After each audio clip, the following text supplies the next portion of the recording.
Javelins, freelancers, ladies, gentlemen, boys and girls, welcome to a special report from Anthem Universe, the next episode of AnthemCast. I am one of your hosts, Ogaz, and joining me, as always, on the other side of the planet, is a man who would, given the chance, eat a grabbit for morning tea, and would later skewer a scar for the finest kebab this side of Tarsus. Of course, I'm talking of no other than Mr. Battery Dom. Morning. Oh, that's a good way to start the morning. What is that, sir? What is in that fine glass? I'm drinking Grolsch today. Yeah, I'm good. Ooh. Yeah, very, very good. And thank you for everybody bearing with us for a whole 15 minutes while I tried to figure out why I'm useless at technology. But we appreciate your persistence in staying with us. We really do. And it's good to see you too, my man. How are you? I'm good. I'm good. Been busy. I've been hanging out with my Javelin here. Check out this guy. This is my new Javelin. Whoa. You know, this guy's awesome. My son got this from China. It's one of those giant robot things, and it's called an airbot. It speaks Mandarin. Whoa. Okay.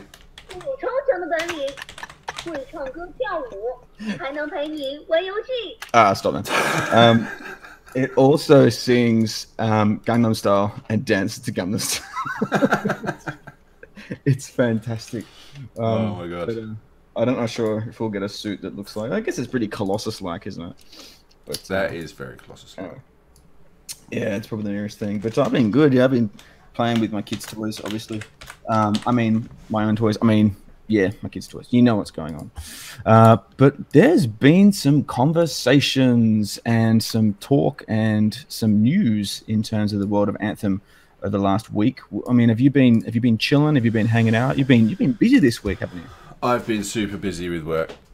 Yeah, life at the moment is not good. But it is good because I now have 8 days worth of holiday. And I turned 32 on Thursday. Oh. So I am going away for the week. Old man blues. Oh, man. Where are you going to go? I'm going to go to a place in England called Bath. Or Bath, if you're from up north. Which is one of the original sort of Roman settlements in the UK. I was going to say it has a historical significance. Yeah, so they've still got like Roman baths and stuff like that. So basically we've Airbnb'd a bridge toll house. And we're going to go and spend the week there. And I'm going to run around drunk on Thursday in a toga, dipping my balls into various Roman baths around Bath. The essence of toga party. Yeah. Toga. Dating myself there, but that's awesome stuff. Awesome stuff. I've got a week of content planned out. There's some interesting things that we want to talk to over the coming week, and something, of course, that did actually drop just recently in the last few days was, of course, the confirmation that Sarah Schachner, we'll say that 10 times fast, Sarah Schachner was confirmed as the composer for Anthem, and with that announcement dropped a new rendition of the Anthem theme, which we previously just connotated as Triumph as One, I think because it was just the nearest slogan. But it has been confirmed as Valor, the freelancer theme. Yes, it has. Did you hear the differences? There's some subtle differences to it. There's only a few differences, though. Not too many. You're the expert. Well, yeah, well, I'm going to do, if you have checked it out already on Anthem Universe, we did a bit of an analysis of the first theme that was released. There is some changes, and I'm going to do a second video on the latest one this week. But in particular, it's a whole new recording to start with. So it's a fresh recording. The strings are much more pronounced. The recording is a lot cleaner. There's a lot of what you would call gated reverb on the concert tom-toms, the concert drums. So it's much more, I guess, to summarize what that means. It's much more bombastic. You know, there's a grungy,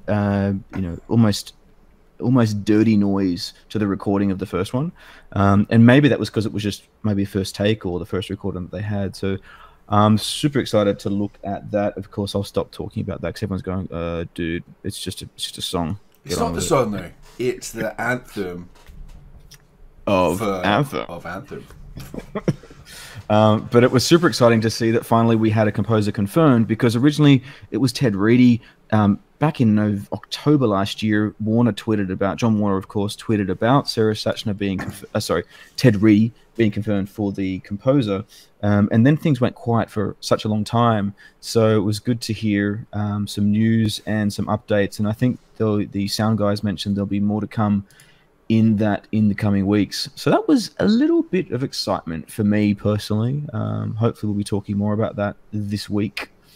But I think you like the theme, don't you? You're into it. I do. I love that theme.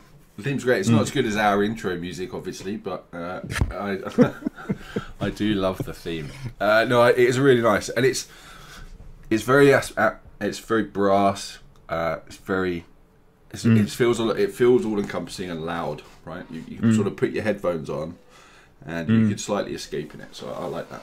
And it sound is extremely important in games now, right? You know, it's like Dolby Atmos is becoming more and more accessible. So if you've got an Xbox One X and you've got Atmos capable headphones, then you know the sound quality that you're going to start experiencing when you start playing 4K content, and if you've got yourself some decent headphones, then the sound really does actually add to your whole experience. It is starting to play more and more of an important role, and it's something that's really overlooked in games. Like, you play so many games and you just completely overly looked the sound quality for some games. It really is.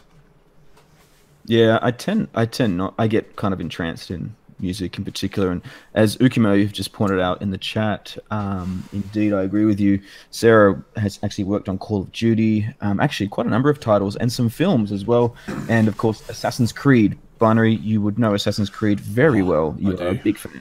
I am a big fan of Assassin's Creed, and Assassin's Creed Origins, the audio in that is incredible. I can't wait to see what the audio is going to be like on Odyssey. Yes, it's exciting. I like the connection to the Roman, right? Romanesque. Greek. Oh, Greek. Okay. Makes sense. Moves from Egypt to Greek. Yep. I was hoping for Romans. That's what I wanted, but we got Greek. So they're definitely going along the whole gods theme. Romans didn't really have gods, like ancient gods, as much as sort of the Greeks did with, you know, the Zeus and stuff. I'd be surprised. You know, it would be amazing if we went to like Assassin's Creed Vikings, and then the whole Norse gods came in. Like, that won't happen. But it could be amazing. That would be amazing. You got your assassin running around with Miramir. It'd be very sort of For Honor period, wouldn't it? Like you could get away with that. But very, very cool. And of course, in the last week, we had the interview from GamesRadar that dropped. Much anticipation, much excitement. But of course, alas, as probably we anticipated in our last episode, we didn't expect a whole lot of new information.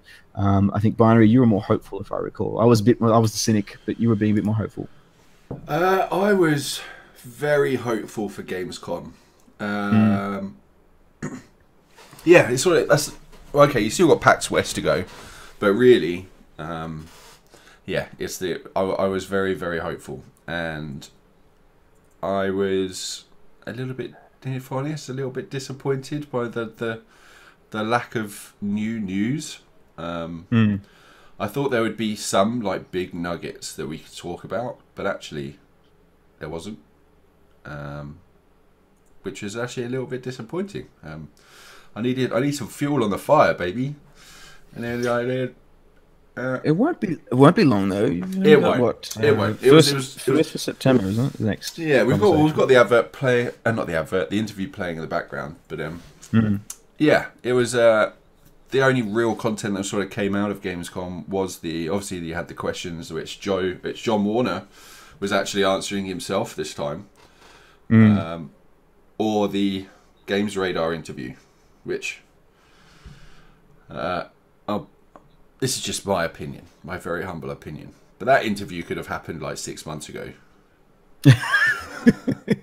You know, look, I want to throw pause to that. A lot of people have been talking about that, and I guess we're as a community, you know, and everyone who's in the chat, and everyone who's listening to this cast, we're in a bit of a privileged position because we, you know, we're engaged in this and we're excited and we're reading the Reddits every day and we're reading the Twitters every day and we're following all the producers. But there's a whole chunk of people, gamers that are going to buy this game, gamers that will support this game and come on board, whether it's in the next few months or at launch, that don't really have that insight. So I would argue, as much as it was kind of for us a little bit like, oh, I think we should also sort of put in perspective that it's a good feel, it's a good thing, because it means that people that maybe aren't so into it get a bit of an open door access, as in, you know, a fresh conversation. And we're guilty of it too. Like, if you notice, we talk about the game in a very assumed way. And yes. I think if we're not careful as a community, what we can quickly do is alienate new people. You know, we're sitting here talking about Helena Tarsis, and people are like, what? Who's Helena Tarsis? and it's a really important point to remember as a community. If we want this game to be successful because we love it and we're passionate about what we've seen so far, we do have to have that kind of, you know, absorbing, comforting, welcoming attitude. Yeah. But yeah, I mean, I noticed that John and AJ were at Gamescom, and they mentioned they were hanging at the EA Business Lounge. I thought that sounds... The Business Lounge. Do you reckon he uses air miles? What's that? Do you reckon he uses air miles? I was impressed. I was like, the EA Business Lounge. This sounds like something special. Something's going to happen at this lounge. Some big deals are going to be made or something. I don't know, but I like that. But I think that, to be fair, the response for the community was probably on the back of the quote that was dropped by GamesRadar when they promoted this, and I quote, "It's going to talk us." Anthem's game director is going to talk us through an Anthem demo that'll make your eyes deliriously happy. So call it brilliant marketing, but I guess those words, deliriously happy and demo, sort of caught our eye, and I guess people were hoping that would be a new demo. But we were absolutely hoping that was going to be a new demo. But kudos to GamesRadar, though. At least they didn't rip that gameplay off another YouTuber. What's that, sorry? At least they didn't rip the gameplay off another YouTuber, at least there. It's topical. But there are a few points. We did an article up on this a few days ago, so if you're curious, you can check that out at anthemuniverse.com in the article section, and it's a bit of a summary of basically the whole interview. There are probably a few small things at the beginning that we sort of took out in that article that were of not necessarily new information, but probably of more interest to us or us personally. And in particular, you notice that there is probably, what did he say about Halleck? Oh, Halleck is a little crazy. That guy definitely looks crazy. He looks crazy. Yeah. And we were just talking in the Discord with Angex and some of the guys earlier, and I think we can agree. I'd like to have Angex let's have Halleck as your main man, as your wingman, right? I think. I'll take Angex. Yeah, I'll take Angex over Halleck. And of course, to add to that, Mark Darrah only recently confirmed with Halleck. And there's a great question actually from Muesli. If you haven't checked, Muesli, of course, is over in the Reddits as a mod, and works very hard over there. And Muesli made a good point where he said, asked about the inspiration for Halleck, and asked about whether it was of Maori descent. And it actually has some influence. So, I mean, it's probably not surprising, but yes, Mark confirmed that indeed Halleck is heavily influenced, or at least in some parts, by the Maori culture, which is good. Something refreshing. Yeah, no, that is really cool, because I originally thought he was like some Mexican culture, but obviously we're going down Kiwi. So fantastic. Tell me, sir, what are your thoughts on stealth kills? Would you like to have stealth kills? Are we talking like Sam's, like Splinter Cell, like Sam Smith level, or stabby time? Yeah. Like shanking in the jail with a toilet brush. Because of course it was confirmed in that interview. Now I think I'd heard this, or we'd seen that previously, so it might not have been brand new, but it was just a reaffirmation, if you will, that there is no stealth kills in Anthem. I don't know. That to me, I was kind of, we created a bit of an aura around Interceptor being the, this quick, efficient, snappy little javelin. yeah, is that something that you're going to miss, not having stealth kills? I don't think so. So everyone, well, not everybody. Some people took the view, right, because we saw the Interceptor running around and there was the dual blades. We definitely saw like the dual blades, right? But that could still be the melee. We don't know. But what we do know now is that effectively that's the Interceptor is your gadgets. What type of gadgets is going to be? Absolutely, I'm going to assume a medic pack, like healing or something. It has to be. There has to be some type of healer, right? Because it's not Storm, right? So the Interceptor's got to be some type of healer. But I'm sort of hoping that what I'm hoping that we're going to be able to get from the Interceptor is disruption and diversion in play. So now we know that it's not like some assassin or anything like that. That we're actually going to get. It's going to have gadgets for disruption, so disruption of technology, or it's going to be diversion-based tactics, right? So you're going to be able to run around really quickly, play some diversion devices, and then run back. So we're assuming, I can only assume that the health on the Interceptor is probably pretty low as well, because the armor or the Javelin looks pretty sleek and slim compared to even the Storm. So yeah, we'll see. It'll be interesting. There were the two words indeed that John used to describe our friend Interceptor. Unfortunately, not much more info than that, but agility and gadgets. They were the two words, as you say, that were brought up. What about engineer stuff? Is there any engineer-like gadgets that you think would be useful? Or are you still... I mean, I originally thought maybe something like that, but you're sort of going straight to the medic. Yeah, I think every Javelin clearly has a melee, so I think that's probably where you're going to see the double blades come out.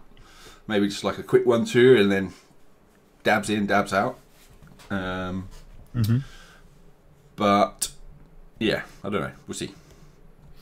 So remember that whilst we haven't seen it in action, we did see that great screenshot that was extracted from one of the art pieces that was released back at E3, and it was, of course, the Javelin, the Interceptor in particular, with a running motion, sort of like a very running motion, but it had its blade clearly in hand. So there's something to that, and obviously that's art, etc., but there is definitely something to that. Yeah, absolutely. So Ruccio just asked on the Twitch, will they show Interceptor and Storm skills in PAX? I think that would be interesting to see. Byrie, I mean, you tell us what. Yeah, you know. You've got the schedule right in front of you. Absolutely. I know everything. Yeah, I know beer's good. I don't know. Are they going to show anything at PAX? Like Gamescom has always been. I would have said is definitely the bigger platform than PAX West or even PAX East, right? Yeah, because it's Gamescom is the European version of E3, right? And then you do have PAX Oz, right, which is probably the Oceania version. But we have EGX coming up in September, which is the Eurogamer Expo. I finally found out what the E stands for. It's not England. EGX. It's like the Eurogamer Expo. You've told me about this show before, and I said, is it like just like this obscure little country hick show? But you're like, no, it's like big, and I'm like, it is big. Yeah. Okay, fair enough. It is big, but it's Eurogamer, so it's Eurogamer Expo. It's pretty big. See, I can say that now because we have PAX Oz. Yeah, but we don't have a PAX. We don't actually have a PAX. See, even we have a PAX. I mean, come on. No, we don't have a PAX. No. But yeah, it'll be interesting. So even Nvidia, right, releasing or hilariously announcing that keynote went to shocking shit, which is hilarious. So funny, but it's a platform, and I was surprised about the little news. For me, I was surprised. So hopefully, PAX West will have some better news. But I'm sitting in the I don't believe so camp. You raised a point there about the size. I mean, obviously, PAX West is still large, and I think the other thing to bear in mind is that there's a localization conversation there. So it may very well be, we don't have that insight into that, but it may very well just made more sense to have 4 or 5 people at PAX West, in a more localized environment, so to speak. Oh, they will. I'm pretty sure they will. They will have someone. Yeah, and have, of course, AJ and John over at Gamescom with a sort of more low key scenario. So it kind of shares the responsibilities out across the team, but it probably also means they have to fly less people out as well, which is probably a bonus when you fly to Europe. Yep. Yeah, I'm sure they've got the expenses, capturing all those expenses for their claim with EA. Oh, they'll make the money back through microtransactions. It'll be fine. Exactly.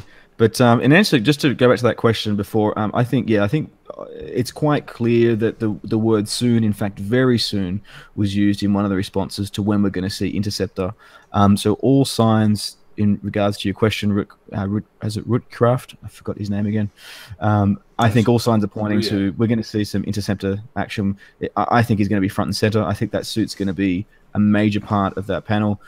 Your question about Storm, not sure if Storm will make a... I mean, it's not that I'm not going to show Storm, but I suspect that we've seen some elemental work from Storm. We've seen weapons and gameplay, but I'm still thinking, yeah, this is Interceptor's day. It's interesting why they're keeping Interceptor so secret. Right? That's the weird thing. I don't quite understand why they're keeping the Interceptor so secret. There has to be something. There has to be something about the Interceptor they're trying to keep secret. Are you alluding to some sort of story or lore, perhaps, like some sort of game reason? Yeah, me too. It's just a bit odd. I don't know why. Maybe because they're not ready. Maybe because we've seen like Mike Gamble. He's been talking about them doing like the gameplay reviews and playing through the game with different javelins, and they're happy with where the Storm is right now. And I suppose the challenge for them is Ranger and the Colossus they're very, very similar in terms of how their playthrough, right? One's tanky, one's not, and agility and so forth. And then what you've got is the Storm, which is a completely different role way of playing the game, right? We know that it's stronger when it's at flight than on the ground, i.e. we now know that if you're in the air, you have some type of shield, whereas on the ground you have no shield, right? So we know that that's a completely different play style. So then maybe just not completely ready with how the Intercept will work and engage with the rest of the environment. I just think it wasn't ready. Maybe their playtest, maybe they weren't satisfied with their playtests. Maybe there was something to do with how it was working in the environment. I don't know. Maybe it was clipping through. They hadn't quite got the animations right. There could be a number of things. I think I'm going with the technical reason. But I suppose, to be fair, if you then flip it on its head and say, well, it's a brilliant marketing move because it actually draws out the content conversation without them needing or requiring to, in the last since June, since E3, have a significant additional gameplay trailer. As much as we're wanting more, it may give them that little bit of leverage, that little space to then roll out Inti, have it as an event at PAX, and then drop that glorious, wonderful news that a demo is around the corner. Do you think we're going to hear that? Do you think there's going to be a demo drop at PAX? New demo. It's got to be one of them. Yeah. So new gameplay and then announcement of a new demo of the demo date. So for all those that have pre-ordered, what they're going to get. Yeah, I hope so. So if the demo is a beta, for them to have any type of ability to justify, not justify, but be able to actually work on the game post beta. Excuse me. I would expect a November or December beta, especially if it's coming out in February. Right, it will go gold in November, December anyway. Easily, yeah. But to give them time to create those day one patches and test, I would expect, November, December for there to be a playable demo. And I'm assuming that will probably, most likely, knowing EA, be available to people who pre-ordered. Yeah, and look, that's an interesting point. There's been some confusion in the last few weeks. Not, I guess not confusion, but a bit of a clarity because there's so many variants and variables behind the ways in which you could have pre-ordered or purchased Anthem. And a big shout out to, of course, our friends over at BSN Forums. They tweeted out a very tidy tweet that was basically a spreadsheet on August 24. It was 2 days ago.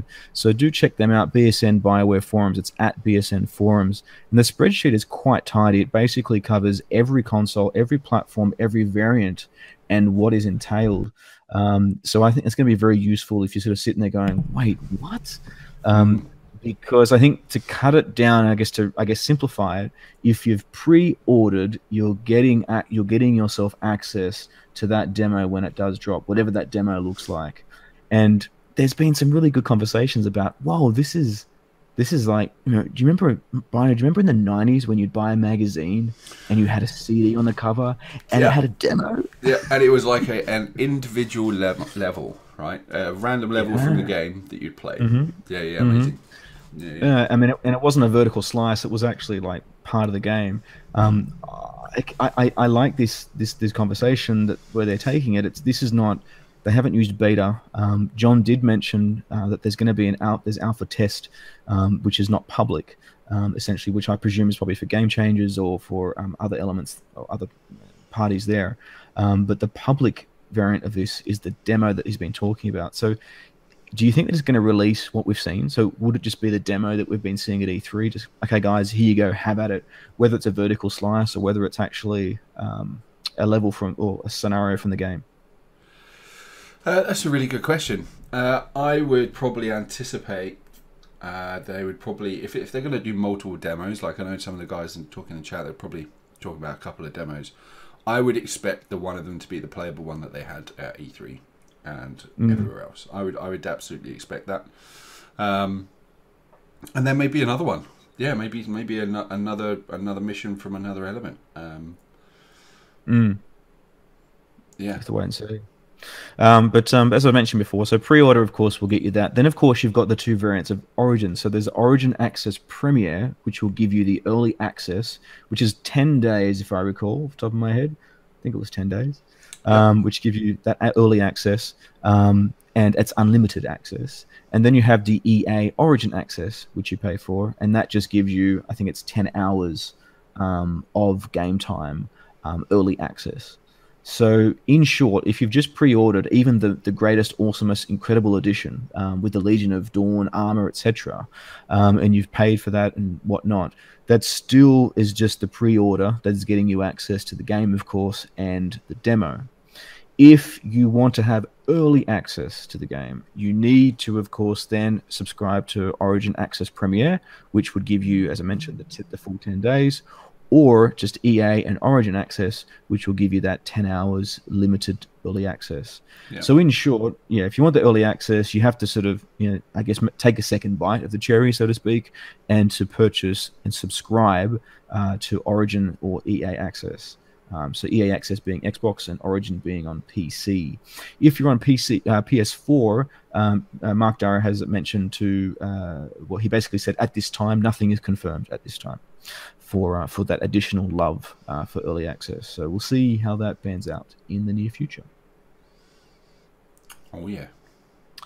Very, very exciting. And just one more point that I think which is important if you are looking at the schedule for PAX. Now it's 1:30 p.m. Pacific, so it's because obviously it's PAX West, so it's in Seattle. So it's 1:30 p.m. there. It's 4:30 p.m. EST, 9:30 p.m. BST, which is good for you, Binary. You get a lovely little chance to jump in at a good time for you. I do, for once. And of course, for me, it's 6:30 a.m. on Sunday morning, which is... Oh, that's all right. That's not too bad. Awesome. It is awesome a Sunday, but that's not too bad. Yeah. It's all good. It's usually like 3 a.m., but yeah, that works for me. At least if you went to bed at like 10 o'clock, you'd have a good night.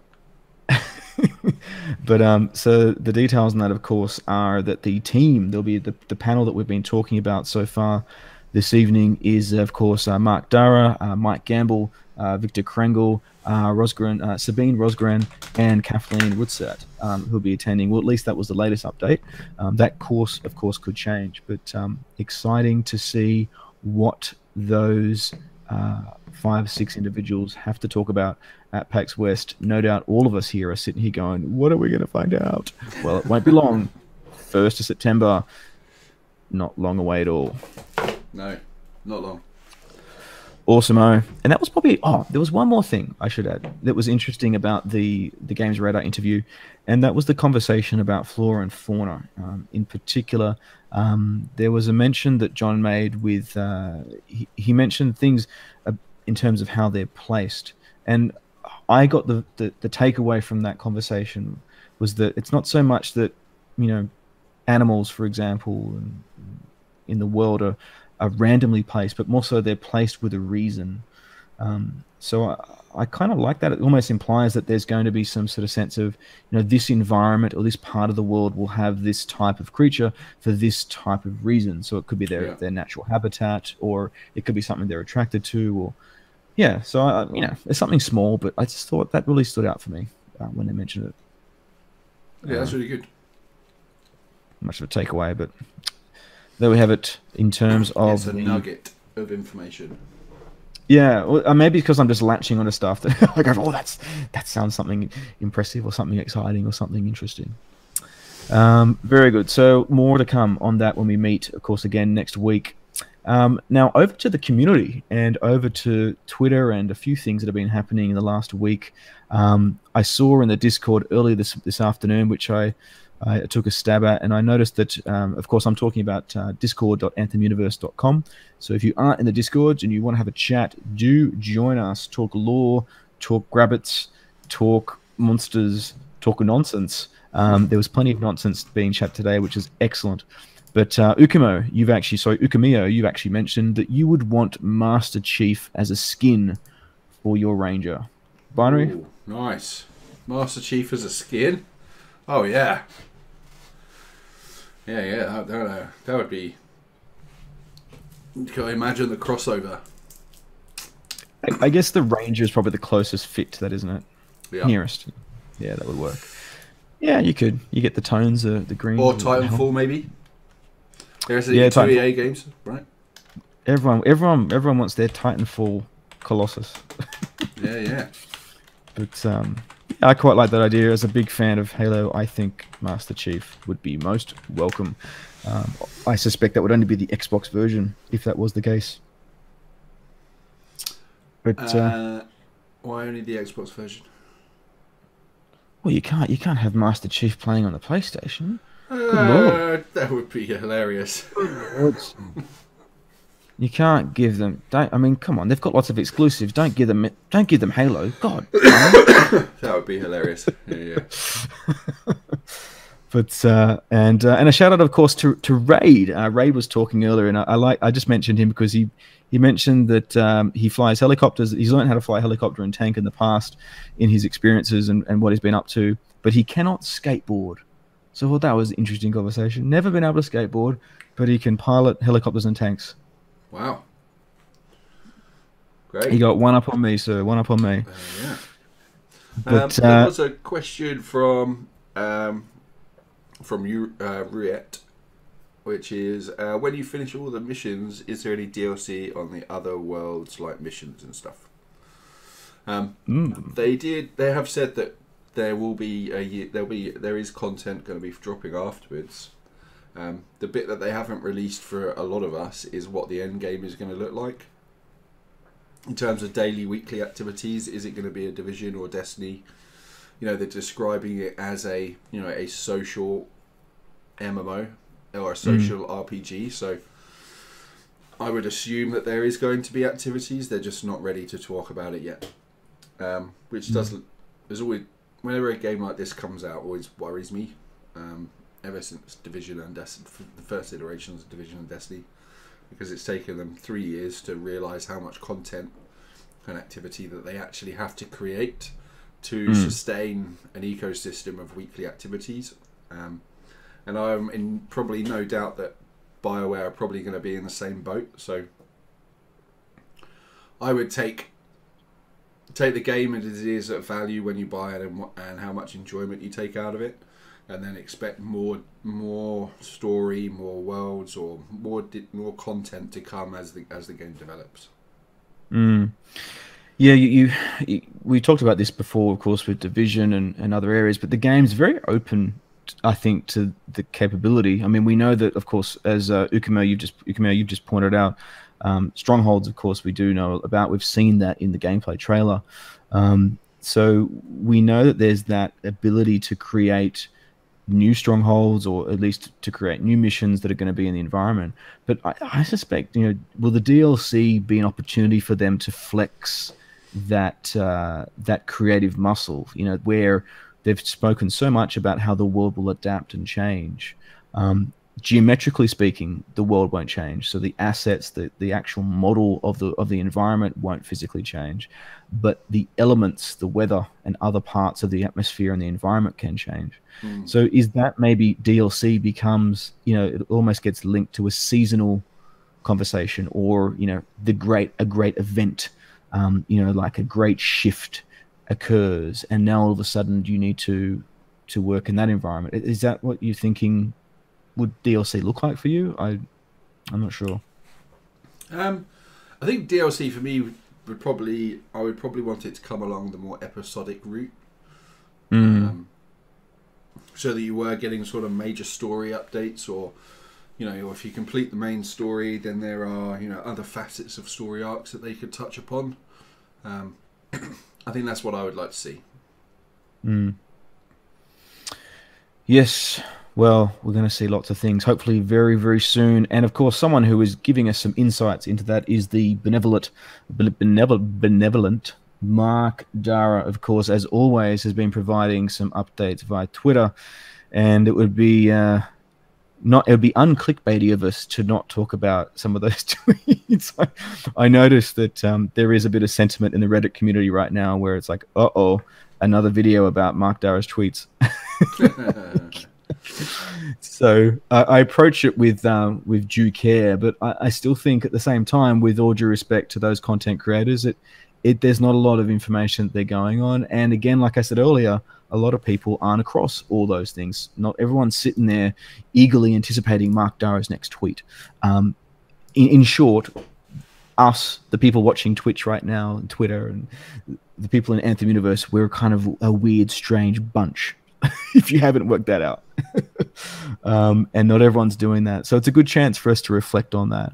And one great question, which of course came from our good friend over at Your Anthem, and of course William over there, and he asked the question about the squishiest. And he said, Mark, which Javelin is the squishiest of the four?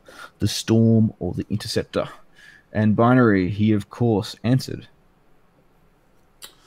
He did. Oh, did he? Yeah, that was a test to see if you're reading the notes. I haven't even got the notes open. Busted. You're currently looking at what were you doing last time? You were booking a flight, weren't you?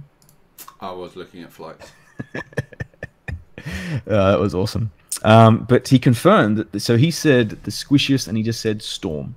So of the two, he confirmed that Storm is more squishy than Interceptor. Which makes sense. Yep. Because the Storm is a true glass cannon, as they mentioned. Yes. What does squishy mean for the people that don't know what squishy means? Doesn't take... Basically, you can stub your toe, or you can get hit by a leaf in the wind. No, but the Storm's an interesting one, right? Because they have said this a number of times, is...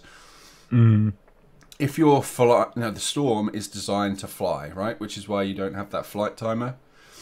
It's designed to fly, and when you're in the air, you have an elemental shield, which provides you with some type of protection. But if you're on the ground, you have zero shield. So I can imagine if you're on the ground, you're going to die pretty quickly.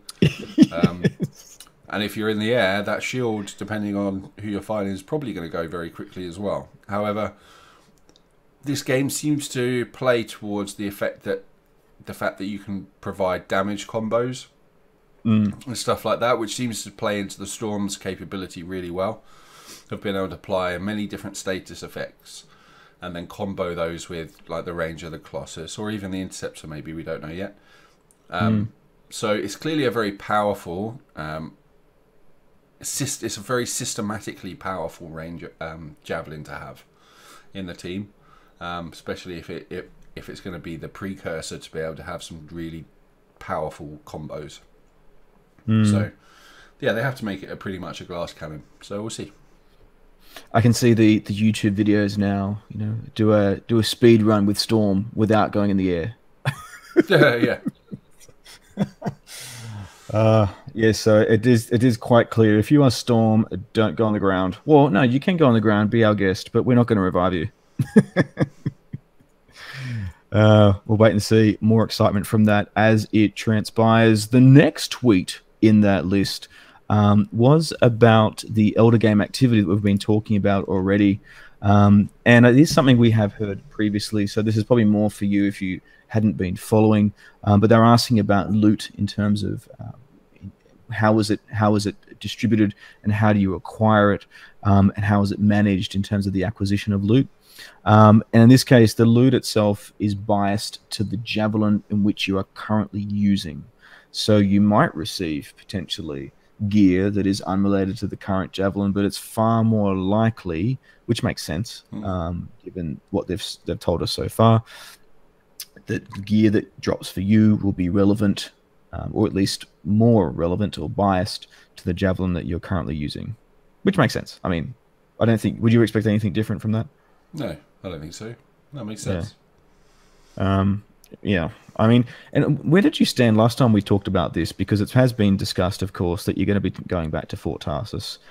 You'll be heading back there in order to claim your much achieved and excitable loot. Were you on the fence with that? I can't remember now. Were you someone that was keen to heading back, or were you thinking more that you were hoping to see the gear instanced in the environment as you go? Yeah, it's an interesting one. So they've gone down like the whole engram route, which you then sort of have to go back and create. I don't mind that. I think it fits within the story. I think that's what they're trying to do, right? You have to basically, you're picking up the engrams and then have to go back and decrypt them.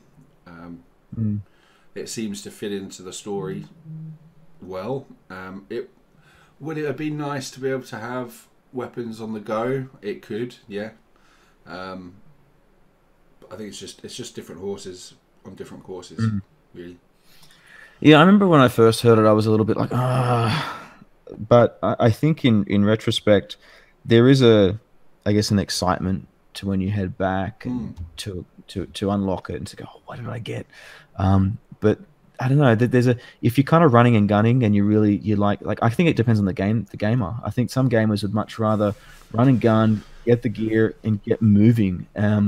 But I suppose if it's tied back into going back to Fort Tarsus, and if you're going to go back there to get some of the story and some of the interaction with NPCs, which they've talked about very specifically, of course, our world, my story, and that my story is that first-person centric conversation back at Fort Tarsus, then I think it makes sense. I mean, I'm going to be going back there anyway. I want to go back and check out, have a chat, have a conversation. So it's not going to be out of the loop. And you'll still be in the same group. It's not like it's going to disconnect you from your team. It's just that you'll be, for that moment at Fort Tarsus. Yeah. Yeah. No, it makes sense. It's not the end of the world. The next question to Mark, of course, was, will there be any cutscenes? Actually, sorry, before I get to that, there was a question in Twitch, which I jumped over, and they were talking about weather for a moment there. So, Rhea, you mentioned, is the weather optional? I'm not sure what you mean exactly by that, but I suspect in terms of the dynamicism of the weather that we're going to see, I don't think that it'll be optional. It sounds like it's going to be world-based. So, for example, at any given point, whatever server you're connecting to, you'll be experiencing that type of environment that BioWare dedicate based on the server.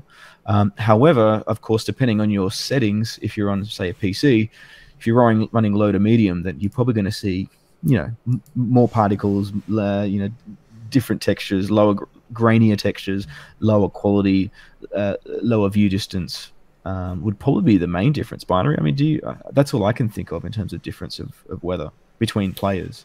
Well, apparently we shouldn't experience any difference between weather, right? So the whole point is we're all playing, even though we're on separate servers. Their BioWare's thought process behind it is you have to be online so that we can affect everybody at the same time.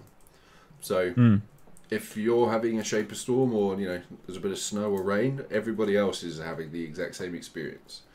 And I think it'll be interesting to see if that actually works, or we know over time servers and timers and stuff do get out of sync. So, but if they're deploying public events, does everybody have access and see those public events? Right? In other games like Destiny and Division, though, those syncs are always out. So yeah, it felt like we were just doing our own challenges and own things in many cases. But I like this. We've talked about this in the past, but again, I love that idea that we could all jump into Discord, and go, "Whoa, did you get that?" And it's just a real common, because we might be running in our own servers, in our own countries, and our own nationalities and whatnot for ping reasons. But when we can come together and go, "Holy crap! Did you see what just went down? Did you see that storm? That storm was epic." Yeah. That's cool. So Alan Sinner PT, he just said that weather will affect your Javelin. So rain will permit you to fly longer. Come again? So Alem Simmer, he's basically said weather will affect your Javelin. So rain will permit you to fly for longer. I don't know if that's true, but that does make sense. So you can fly longer is in your endurance in terms of your Javelin. So you're overheating. Your booster runs I don't know if that's been confirmed. Has that actually been confirmed anywhere? Because if that does, that actually makes that does make a lot of sense, right? Because if you're raining, water does cool your jets. We know that. Oh, okay, that's where they're going. Yeah. Okay, yeah, we did know that because you can see when they dive into the lake, you see the. Yeah. But have they said that rain prolongs flight? I haven't seen that tweet. There you go. People in chat are saying yes, but I haven't seen that tweet. If you can find that tweet and share that with me, that'd be pretty cool. So if Binary demands the evidence. Well, no, only because I wonder if they have put places that are in Anthem out of your standard fly time.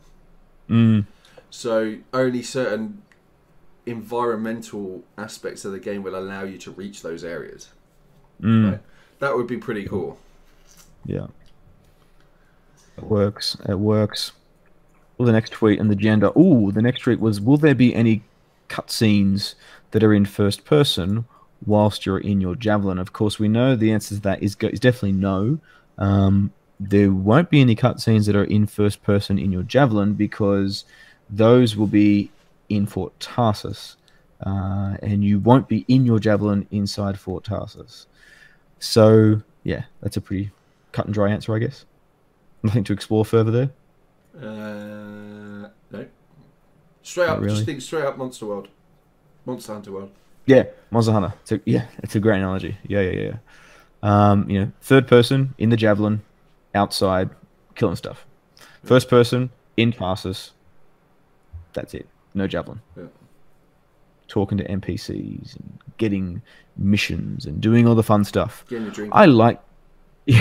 Yes, I would like to see the tavern at Fort Tarsus. That'd be quite enjoyable. What do they drink? What do freelancers drink? What is the beverage of choice? Oh, when it's raining. Oh, okay, so there is a tweet. That's not a confirmation. I remember that tweet. So the tweet was from a guy called Rockman Dasher. So when it rains, can you fly longer or indefinitely? So it's a two-pronged question. It's a question with answers, and all Mark Darrah's put is I believe so. So I'm gonna err on the air of there was a two-pronged question there, and he half answered both. So it would be amazing if that was true. That would be very cool. Yeah. I'm assuming it would never give you infinite flight, right? It would probably prolong the heating up. So it maybe give you like an extra 10 seconds or something like that. So they say what flight time's about 20 seconds, right? Before you fall out the sky. There you have it. Oh, okay, Yukibo. Oh, okay. There was a comment in another Discord. Okay, which you can't currently access. Why you've been booted? That's a conversation for another day. But, okay, I'm gonna have to look at that because that's really cool. So it would be really nice to know if there are areas within the map that you can't reach unless certain environmental conditions allow it. That would be pretty cool. That would be very cool. That'll add a lot to it. Very much so. Cool. Of course, the next tweet was from Mark again. To Mark again. It was, can I fly and crash the javelins into my enemies? Or like Kamikaze. Pearl Harbor. I'd like that. Bit of Kamikaze action for that. Or we were talking about an ultimate the other day, like Predator. You know, where you've got the little wrist pad that opens up and you... Oh, you just set yourself off as a nuke. But we were worried NGX would probably just use it constantly and just wipe up the whole team, so... They all do have a melee, and Colossus definitely has a ground smash. Colossus smash. Yeah. Yeah, of course, you got your air melee, of course, that you could engage from the air, so it's kind of close, isn't it? That's the nearest thing. But the answer is essentially no. You're not going to do damage just by flying into people. You need to put a little bit of effort in, so you can't just do that. That reminded me of the tweet. Remember that tweet? Was it way back just after E3? And it was, can you tear off the skin of your enemies and become part of your Vikings? And John's like, yeah, no. Damn it! Really was looking forward to that. Yeah, that guy needs to check in somewhere. No, that's right. Can you wear the skin of your enemies? That's right. That was the question. Oh. Good questions. One of the last quiet ones for this week to bring a smile to your face was, can I travel outside of the Javelin suit? Why not? And of course, the answer from Mark was no, because the grabbits will eat you. Fair comment. Those grabbits, man, I'm not sure what to think, what they will become, and the pain. Do you think there'll be a grabbits mission? We've got to rescue the grabbits. I reckon they'll probably do a special event. Yep. Do you reckon, will the Sky have grabbits in little cages, like little pets that they've got? Yeah, maybe little sex toys. Oh, I wasn't going there, but now we're there. I mean, come on. You don't half-ass the thing, my friend. I know. Yeah, so I look forward to seeing that. Always good fun with the grabbits. But look, that's the bulk of the interesting tweets and information and data and whatnot that we've seen from Anthem in the past week. As I say, I think without self-indulging and spending too long on things, we can agree that there's going to be more enjoyment, more smiles on the faces of people, I think, in the next week, particularly on the 1st of September, when we get to see what's going to come from PAX West. Yep. I only but hope we're going to get something decent from PAX. So we're talking more earlier, of course, about Interceptor being a big part of that, which just seems to make most sense. Is there anything else that do you think there's going to be anything else in terms of story or lore that they'll be focusing on in terms of that panel? I mean, there's 5 people, and it seems to be an opportunity to talk about a few different things. It is going to be a big panel. I hope it is a little bit more about the story, about how you interact with the story arc, how the story arc will probably affect what we call Elder Game or Endgame, right? That's where probably I think a lot of us are interested in right now is, all right, we're at the point, right, where we love the look of the game. We're bought into the story. We're bought into the fact it's BioWare. We're bought into the fact that there's this whole, bought into the lore. Now just let us buy into some actual gameplay loops. And Elder Game is the biggest thing. Right? I hope that they give us opportunity to see or understand what Elder Game looks like. I'm going to call it Endgame. Elder Game makes me. It just sounds weird. I struggle with it too. I have to admit. Endgame. It's Endgame. So yeah, that's what I really hope. I really hope that we just find some more information out about it. Because if for me, I'm coming at the point where Anthem comes out on what, the 15th February, 22nd 22nd of February. So that gives me 24 days to plough through it as fast as possible before the Division 2 hits. I forgot about that. When's Division 2 drop? Is that 3 weeks? 15th of March. So 15th of March. I need to know what the game. I want to know what the gameplay loops is, so I can fit it into my Destiny and my Division weekly reset time. Right. I want to know. Right. So on a Monday. So every Friday, we know in the Division at the moment, right, it's the weekly reset, right? So I spend my weekend, couple of days doing all my weekly activities, and then come Monday, it's Destiny. So Monday to Tuesday, Wednesday, I'm doing my Destiny replay loop.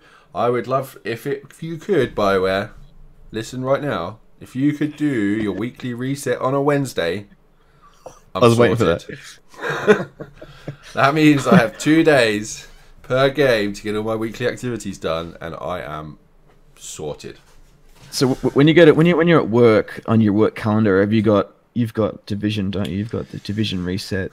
Not in my work one, my private one. I definitely have it all planned out. People are like, dude, we've got a meeting at 4. What's Division? What's going on? But you do though, right? You around these types of games, they're a hobbyist game, right? So, yeah, if the weekly reset lands on the same day as either Division or Destiny, I'm going to be very upset. So can we go for like a midweek? Would be fantastic. That would be amazing. Thanks. Do you think that? I mean, I've always wondered when we start talking about Elder Game and Endgame, and we start to think about some of the players that are coming to Anthem, and I'm thinking more about the BioWare, the BioWare pedigree, the guys perhaps that are not looter shooters we've talked about in the past, perhaps the guys that aren't into the Old Republic. Do you think conversations about things like Elder Game and Endgame and these sort of things, does that conversation start to alienate potentially new players or players that are sort of just becoming familiar with Anthem?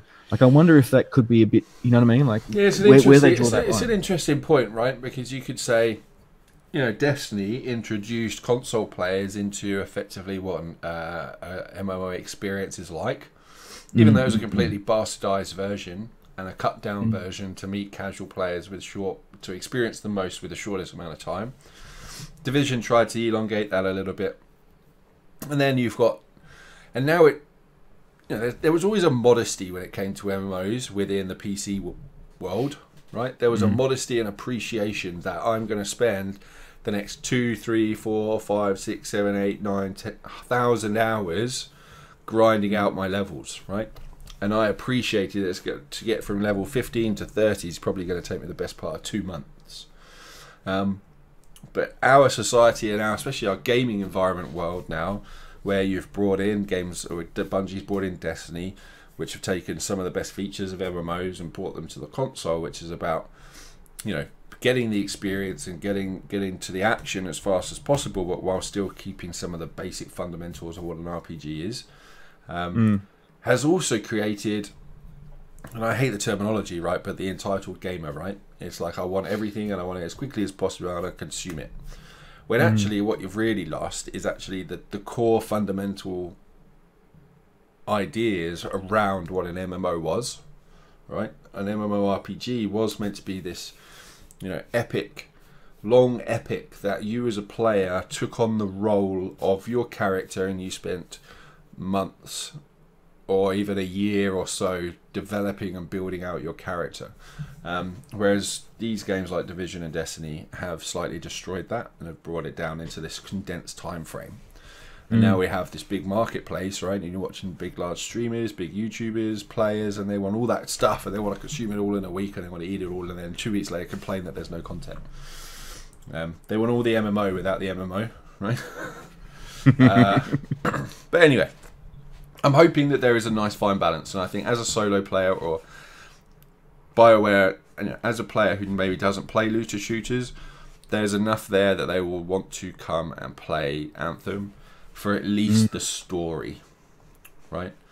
And I think that's probably why they haven't talked about Endgame right now, is that they want people to really understand that this is a story-driven game, and everything you're doing is driving you towards feeling and enjoying the story, rather than the PvP or there is no PvP. I'm just saying, for example, rather than looking at PvP or team-based activities or raids and stuff like that, they're not talking about any of that because they want the market that they're advertising to really take on the fact that this is a story-driven RPG. The fact it has social elements is completely separate.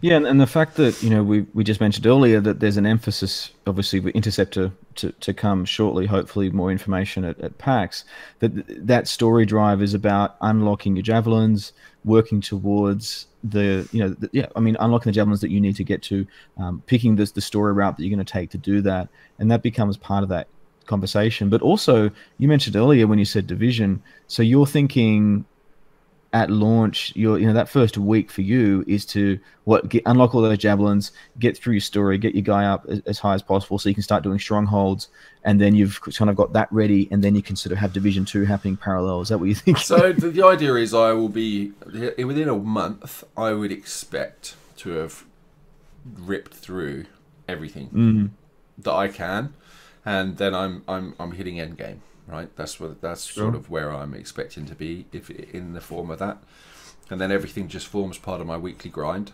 I would like to get there. I don't think if in 4 weeks I have all the top level gear and stuff, I'll be disappointed. Right, why am I going back?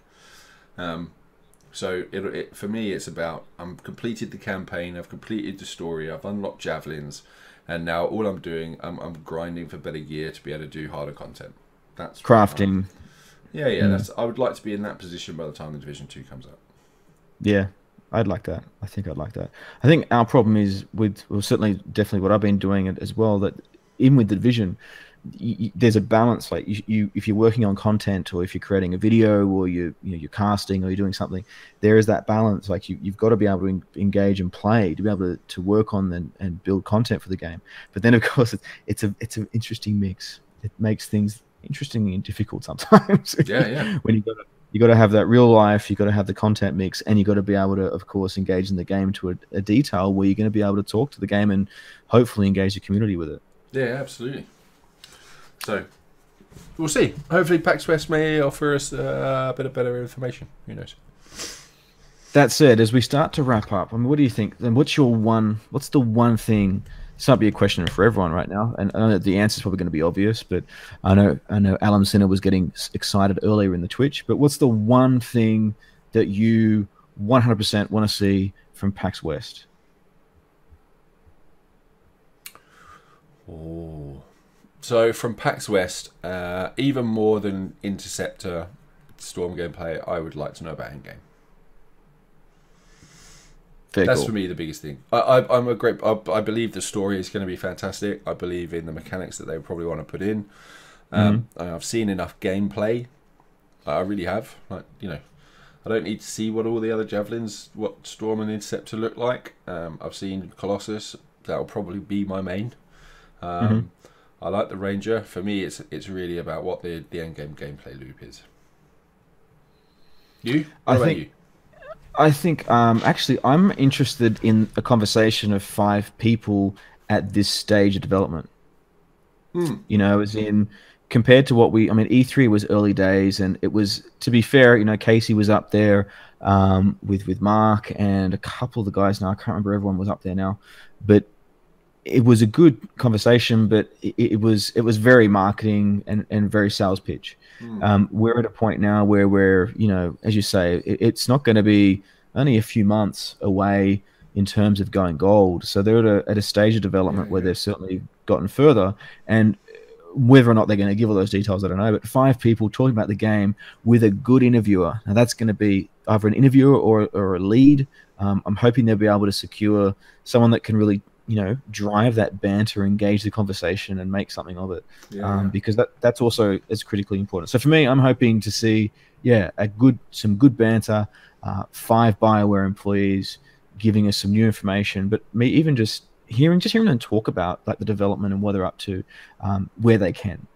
I know obviously there's going to be things they can't say, but that's what I'm pumped for that. Yeah. Oh, absolutely. Yeah. What's happening in the chat there? Was there any things people mentioned? Some people want to see a little bit more of Fortasis. Yeah. Maybe a bit more of a story trailer. I mean, what have we seen? We've seen just there's that zoom piece in the just trailer. The main walkway in, right? Where the doors.